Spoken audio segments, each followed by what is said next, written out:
آج کے اس گہرے مطالعے میں ہم جس موضوع پر بات کرنے والے ہیں وہ واقعی بہت دلچسپ اور تھوڑا سا سنجیدہ بھی ہے۔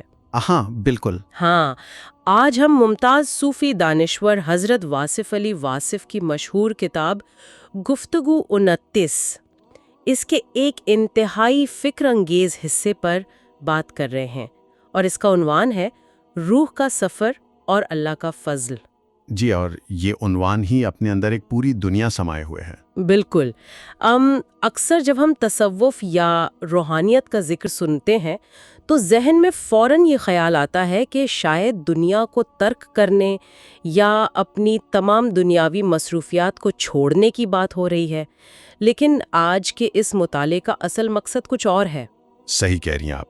لوگ سمجھتے ہیں کہ شاید جنگل میں نکل جانا ہی روحانیت ہے۔ ہاں، جبکہ اس تحریر کا کمال یہ ہے کہ یہ ہمیں دنیا کے بالکل بیچوں بیچ اس کے پورے شور و غل میں رہتے ہوئے ایک گہرا ذہنی سکون پانے کا عملی راستہ دکھاتی ہے۔ یہ ان تمام سیکھنے والے ذہنوں کے لیے ہے جو معلومات کے بوجھ تلے دبے بغیر زندگی کو سمجھنا چاہتے ہیں۔ اور میرا خیال ہے آج کے اس تیز رفتار دور میں اس سے بڑھ کر کسی چیز کی ضرورت نہیں ہے۔ واقعی ہم سب روزمرہ زندگی میں اپنا روزگار، رشتوں کی محبت اور اپنی روح کی آواز، ان سب کے درمیان توازن تلاش کرتے ہیں۔ تو اس مطالعے کا مشن یہی ہے کہ ہم اس توازن کو سمجھیں۔ آئیے اس کی تہ تک پہنچتے ہیں۔ بالکل۔ اور یہاں تصوف کے حوالے سے جو عام غلط فہمی پائی جاتی ہے نا کہ یہ دنیا سے فرار کا نام ہے، مصنف نے اس تحریر میں اسے بڑی خوبصورتی سے توڑا ہے۔ ہاں، مطلب یہ کوئی ایسا تجریدی فلسفہ نہیں ہے جو کسی عام انسان کی سمجھ سے باہر ہو۔ یہ اس تیز رفتار دنیا میں ایک عملی خاکہ ہے۔ جب ہم اس تحریر میں جاتے ہیں تو اندازہ ہوتا ہے کہ چیزوں سے دور بھاگنا اصل حل نہیں ہے۔ تو پھر اصل حل کیا ہے؟ اصل حل ان مصروفیات کے درمیان رہ کر اپنا اندرونی مرکز تلاش کرنا ہے، اور یہیں سے اس پورے سفر کا آغاز ہوتا ہے۔ اچھا، اس تنازن کو سمجھانے کے لیے کتاب میں ایک بہت ہی طاقتور مثال دی گئی ہے۔ جب میں اسے پڑھ رہی تھی تو واقعی سوچ کا زاویہ بدل گیا۔ وہ گھڑا بھرنے والی لڑکی کی مثال ہے۔ جی، وہ بہت ہی شاندار اور عام فہم مثال ہے۔ ہاں، ذرا اس منظر کو تصور میں لائیں کہ ایک لڑکی ہے، اس نے پانی سے بھرا ہوا گھڑا اپنے سر پر رکھا ہوا ہے۔ وہ راستے میں چل رہی ہے، آس پاس لوگوں سے ہنس بول رہی ہے، گفتگو کر رہی ہے، اپنے روزمرہ کے کام بھی کر رہی ہے۔ بالکل، لیکن اس کی تمام تر توجہ، اس کا اصل دھیان اس گھڑے پر مرکوز ہے جو اس کے سر پر ہے، تاکہ اس کا توازن نہ بگڑے اور پانی کا ایک قطرہ بھی نہ گرے۔ یہ صرف ایک منظر نہیں ہے، یہ دنیا میں جینے کا ایک پورا طریقہ ہے۔ یہاں جو بات سب سے زیادہ حیران کن ہے وہ یہ ہے کہ مصنف یہ نہیں کہہ رہے کہ لڑکی کو اکیلے کمرے میں بیٹھ جانا چاہیے پانی بچانے کے لیے۔ ہاں، وہ دنیا کے بیچ میں ہے۔ بالکل، صوفیہ کبھی دنیا چھوڑنے کا نہیں کہتے۔ وہ یہ نہیں کہتے کہ انسان کمانا چھوڑ دے یا کھانا پینا چھوڑ دے۔ وہ کہتے ہیں کہ ان کاموں میں دل کو مکمل طور پر مت الجھاؤ۔ یعنی ہاتھ کام میں ہوں لیکن دل… ہاں، دل کا دھیان بالکل اس لڑکی کے گھڑے کی طرح اپنے اصل مرکز پر ہونا چاہیے۔ یہ وہ باریک لکیر ہے کہ دنیا میں رہنا ہے مگر دنیا کا نہیں ہو جانا۔ لیکن عام زندگی میں یہ بہت مشکل لگتا ہے، خاص طور پر جب ترجیحات کا امتحان ہوتا ہے۔ کتاب میں ایک بڑا واضح مقام بتایا گیا ہے جہاں اولاد کی محبت اور دین کے تقاضے کا ٹکراؤ ہوتا ہے۔ دہی، اور یہی وہ آزمائش ہے جہاں اس گھر کا توازن برقرار رکھنا سب سے کٹھن ہوتا ہے۔ جب انسان اس دوراہے پر آتا ہے تو اکثر وہ جذبات میں بہہ جاتا ہے، لیکن جب ہم تاریخ دیکھتے ہیں تو اللہ والے ہمیشہ دین کو چنتے ہیں۔ ہاں، اور یہاں کربلا کی مثال کو جس طرح زیر بحث لایا گیا ہے وہ بہت گہری ہے۔ واقعی کربلا میں صرف بڑوں کی قربانی نہیں تھی، وہاں معصوم بچے بھی تھے۔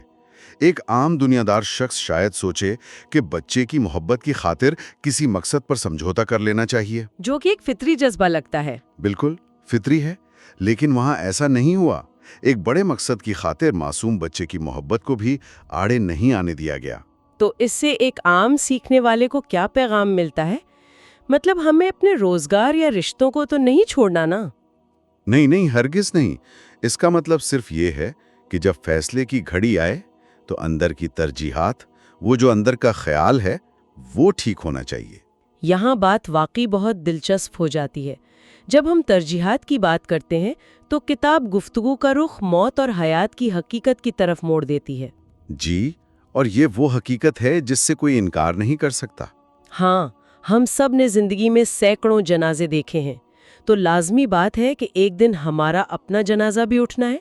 لیکن ہم اس قدر غافل ہوتے ہیں کہ جو کچھ اس دنیا سے حاصل کرتے ہیں اسے سب کچھ سمجھ لیتے ہیں، حالانکہ وہ یہیں رہ جانا ہے۔ اس مقام پر مصنف ایک بہت ہی گہرا سوال اٹھاتے ہیں، اور یہ سوال انسان کو جھنجھوڑ کر رکھ دیتا ہے۔ وہ کیا؟ وہ کہتے ہیں کہ دین کا آغاز ہی اس سمجھ سے ہوتا ہے کہ نکل جانے والا کون ہے اور ٹھہر جانے والا کون ہے۔ جو روح ہے نا، وہ نکل جانے والی شے ہے، اور یہ جو انسان کا وجود ہے یہ ٹھہر جانے والی شے ہے۔ ہاں، جسم تو یہیں رہ جاتا ہے مٹی میں۔ بالکل۔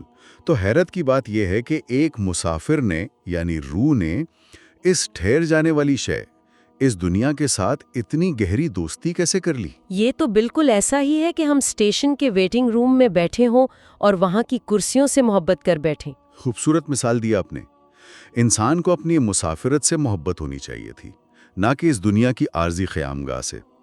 جب ہم اس بات کو بھول جاتے ہیں تو دکھ اٹھاتے ہیں۔ تو اس سب کا اصل مطلب کیا بنتا ہے؟ ہم اس دنیا میں ہیں تو صحیح، ویٹنگ روم میں تھوڑا وقت تو گزارنا ہے، تو ہم اپنے اعمال کو بمقصد کیسے بنائیں؟ اس کا جواب محدود اور لامحدود کے موازنے میں ملتا ہے۔ اگر ہم کائنات کو دیکھیں، یہ وقت، سورج، چاند، ستارے، یہ سب کیا ہے؟ یہ لامحدود ہیں۔ اور انسان کیا ہے؟ انسان اپنی طاقت اور عمر دونوں میں محدود ہے۔ بالکل، ہماری زندگی چند سالوں پر محیط ہے۔ جی، اب اس کو سمجھنے کے لیے قطرے اور سمندر کی شاندار مثال بیان کی گئی ہے، جس سے کتاب میں قلزوم کہا گیا ہے۔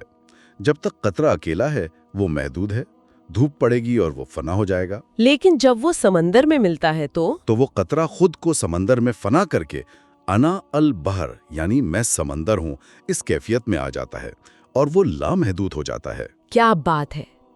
تو ہم اپنے اس محدود وجود کو لامحدود کیسے کر سکتے ہیں اپنی عملی زندگی میں؟ اس کائنات اور اس کے مخلوق کے ساتھ نیکی کر کے۔ مصنف کہتے ہیں کہ نفرت کرنی ہی نہیں چاہیے، کیونکہ یہ ایمان کو کمزور کرتی ہے۔ نیکی کا بیج بونا یہی وہ طریقہ ہے جس سے ہم لامحدود ہو جاتے ہیں۔ کتاب میں اس کی ایک انتہائی عملی مثال دی گئی ہے جو مجھے بہت پسند آئی۔ وہ کہتے ہیں کہ نیکی صرف کرنے سے بہتر ہے کہ اس کا بیج کسی مناسب جگہ بو دیا جائے۔ جی، اور اس کی مثال؟ جیسے کسی غریب بچے کی رکی ہوئی تعلیم کے لیے اس کی فیس ادا کر دینا۔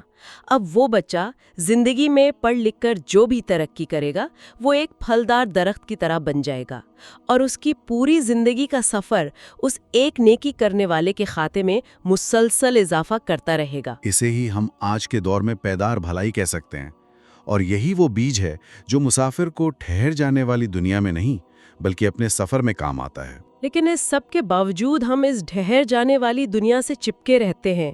یہاں کتاب میں ایک بڑا دلچسپ تضاد بتایا گیا ہے: ہستی کا پردہ اور محفل وصال کا خوف۔ جی، یہ بڑا چھبنے والا حصہ ہے۔ ہاں، کیونکہ ہم سب، خاص طور پہ ہمارے معاشرے میں، لوگ بزرگوں اور اولیاء سے محبت کا دعویٰ بہت کرتے ہیں۔ داتا صاحب، اجمیر شریف، ان ہستیوں کا ذکر بڑی عقیدت سے کرتے ہیں جو پردے کے اس پار ہیں۔ بالکل کرتے ہیں۔ لیکن جب خود اس پردے یعنی زندگی کے پار جانے کی بات آتی ہے تو سب گھبرا جاتے ہیں۔ یہاں ایک نہایت اہم سوال پیدا ہوتا ہے۔ اگر آپ کا کوئی دوست کمرے کے باہر کھڑا آپ کا انتظار کر رہا ہے اور آپ کو اس سے ملنے کی سچی تمنا ہے، تو آپ باہر جانے سے کتراتے کیوں ہیں؟ یہ واقعی سوچنے کی بات ہے، اور کتاب میں جو بہانے لوگ بناتے ہیں وہ پڑھ کر تسلی ہوتی ہے کہ ہم سب کیسے خود کو دھوکہ دیتے ہیں۔ کہتے ہیں کہ باہر دھوپ ہے یا ابھی بچوں کی دیکھ بھال کرنی ہے۔ ہاں، کوئی کہتا ہے تھوڑا اور انتظار کر لیں، جبکہ مصنف کہتے ہیں کہ حال کی زندگی کو ایک قربانی کے دمبے کی طرح پالنا چاہیے۔ قربانی کے دمبے کی طرح؟ جی، آپ اسے کھلاتے پلاتے ہیں، بڑا کرتے ہیں، لیکن دھیان میں ہوتا ہے کہ وقت آنے پر اسے قربان کرنا ہے، اسے خوشی سے رخصت کرنا ہے۔ اگر آپ اسے ذبح کرتے وقت رونے لگ جائیں تو اس کا مطلب آپ نے اصل مقصد کو نہیں سمجھا۔ یعنی زندگی میں کامیابیاں ضرور سمیٹیں، محنت کریں، لیکن اسے اپنا ابدی ٹھکانہ نہ سمجھیں، وقت آنے پر اس ہستی کے پردے کو خوشی سے چھوڑ سکیں۔ بالکل، اور جب انسان یہاں تک سوچ لیتا ہے تو اس کے اندر ایک ڈر پیدا ہوتا ہے، اور وہ ڈر اعمال کا ہے، جو ہمیں اس بحث کے سب سے عروج والے اور فیصلہ کن حصے تک لے جاتا ہے۔ آپ عدالت، رحم اور فضل والے حصے کی بات کر رہے ہیں۔ جی ہاں، یہی وہ مقام ہے جو پوری زندگی کا رخ بدل دیتا ہے۔ مصنف نے ان تینوں تصورات میں بہت ہی شاندار فرپازی کی ہے۔ میں چاہوں گی کہ ہم اسے سننے والوں کے لیے ذرا ٹھہر کر اور تفصیل سے بیان کریں۔ سب سے پہلے عدالت، یعنی انصاف۔ دیکھیں، عدالت کا مقصد ہے حق کے مطابق دینا، جو بویا ہے وہی کاٹنا۔ مصنف واضح کرتے ہیں کہ اگر ہماری ان ٹوٹے پھوٹے اعمال کی بنیاد پر عدالت ہو جائے نا، تو ہم سب تھر تھر کانپنے لگ جائیں۔ کیونکہ ہمارے اعمال تو اس قابل ہیں ہی نہیں۔ بالکل، اگر انصاف ہو گیا تو بچنا ناممکن ہے۔ پھر اس کے بعد درجہ آتا ہے رحم کا۔ رحم ہے رعایت کرنا۔ اس کی کیا مثال ہوگی؟ مثال کے طور پر اندھیرے کو آہستہ آہستہ کم کرنا اور روشنی لانا۔ یہ ایک بد تدریج عمل ہے۔ اس میں گناہگار کو مہلت ملتی ہے، ڈھیل ملتی ہے۔ صحیح۔ عدل ہو گیا، رحم ہو گیا۔ اب آتے ہیں اس تیسرے مقام پر جو سب سے اعلیٰ ہے، یعنی فضل۔ جب میں نے کتاب میں فضل کی تشریح پڑھی تو مجھے ایسا لگا جیسے ذہن پر چھایا ہوا کوئی بوجھ اتر گیا ہو۔ اور وہ ایسی ہی چیز ہے؟ فضل کا مطلب ہے حق کے علاوہ بالکل مسوا عطا کرنا۔ رحم آہستہ آہستہ ہوتا ہے، لیکن فضل ایک یکمشت تبدیلی ہے۔ جی، جسے ہم ایک دم سے مکمل بدلاؤ کہہ سکتے ہیں۔ بالکل۔ تصور کریں کہ ایک انسان اندھیروں اور ظلمت میں جا رہا ہو، اس کے پاس کوئی روشنی کا سامان نہ ہو، اور اسے اچانک اٹھا کر نور میں داخل کر دیا جائے، بنا اس کی اہل ہونے کی شرط کے۔ جی، یہ فضل کہلاتا ہے۔ اس میں ان تمام لوگوں کے لیے ایک بہت بڑی تسلی ہے جو اپنی عملی کمزوریوں کی وجہ سے مایوس ہو جاتے ہیں۔ ہمارا اصل وسیلہ ہمارے اپنے اعمال نہیں ہے۔ ہم جتنی مرضی کوشش کر لیں، ہم محدود ہیں۔ صحیح کہا آپ نے۔ سب سے بڑا وسیلہ اللہ کا فضل ہے۔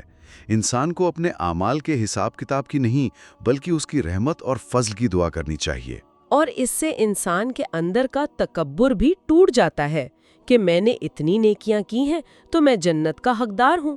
جب سب کچھ فضل ہی ہے تو غرور کیسا؟ بالکل۔ اعمال کا غرور روح کے سفر میں سب سے بڑی رکاوٹ ہے۔ جب آپ فضل کے طلبگار ہوتے ہیں تو آپ عاجزی میں آ جاتے ہیں۔ تو اگر ہم اس پوری گفتگو اور اس گہرے مطالعے کا خلاصہ کریں تو ہم نے یہاں چند بنیادی باتیں سمجھی ہیں۔ دنیا میں رہتے ہوئے لڑکی کے سر پر رکھے گھڑے کی طرح توازن برقرار رکھنا ہے۔ جی، اور نیکی کا وہ بیج بونا ہے جو ایک عام سے قطرے کو سمندر بنا دے۔ موت کو ایک ڈراونا خواب سمجھنے کے بجائے ایک مسافر کی اپنی اصل منزل کی طرف واپسی سمجھنا ہے، اور سب سے بڑھ کر اپنے ان تھوڑے بہت اور کمزور اعمال کے بجائے صرف اور صرف اس خالص فضل کی امید رکھنی ہے۔ یہ گہرا مطالعہ ہمیں بار بار یہی سکھاتا ہے کہ معلومات کے اس سیلاب اور دنیا کی دوڑ میں الجھنے کے بجائے ہم اپنی محدودیت اور اس کائنات کی لامحدودیت کو سمجھ لیں۔ اور جب ہم یہ تنازن پا لیتے ہیں تو ہماری یہ روزمرہ کی تھکا دینے والی زندگی بھی ایک بہت خوبصورت عبادت میں ڈھل سکتی ہے۔ بالکل ایسا ہی ہے۔ آج کی اس بامقصد گفتگو کو ختم کرنے سے پہلے میں یہاں ایک سوال چھوڑنا چاہتی ہوں، ایک ایسا سوال جو ہمیں اس مطالعے سے آگے جا کر خود احتسابی پر مجبور کرتا ہے۔ اور وہ سوال ضروری بھی ہے۔ اگر ہماری روح کی اصل طاقت اس کا ایک مسافر ہونا ہے اور اس ٹھہر جانے والی دنیا کا سب سے بڑا تحفہ اس کا فضل ہے جس کا کوئی شمار و حساب نہیں، تو ہمیں سوچنا چاہیے۔ جی، ہم آج اپنی اس روزمرہ کی زندگی میں دلوں میں ایسا کون سا غیر ضروری بوجھ یا نفرتوں کا سامان اٹھائے پھر رہے ہیں جو ہمیں اس ویٹنگ روم میں جکڑے ہوئے ہے؟ وہ کون سی ایسی چیز ہے جو اس بے پایان فضل کو ہماری روح تک پہنچنے اور محسوس کرنے سے روک رہی ہے؟ یہ واقعی اپنے اندر جھانکنے کا وقت ہے۔ بالکل۔ اور اسی فکر انگیز سوال کے ساتھ ہم اس گفتگو کو یہیں انختتام تک پہنچاتے ہیں تاکہ ہم سب خود احتسابی کے اس نئے سفر پر نکل سکیں۔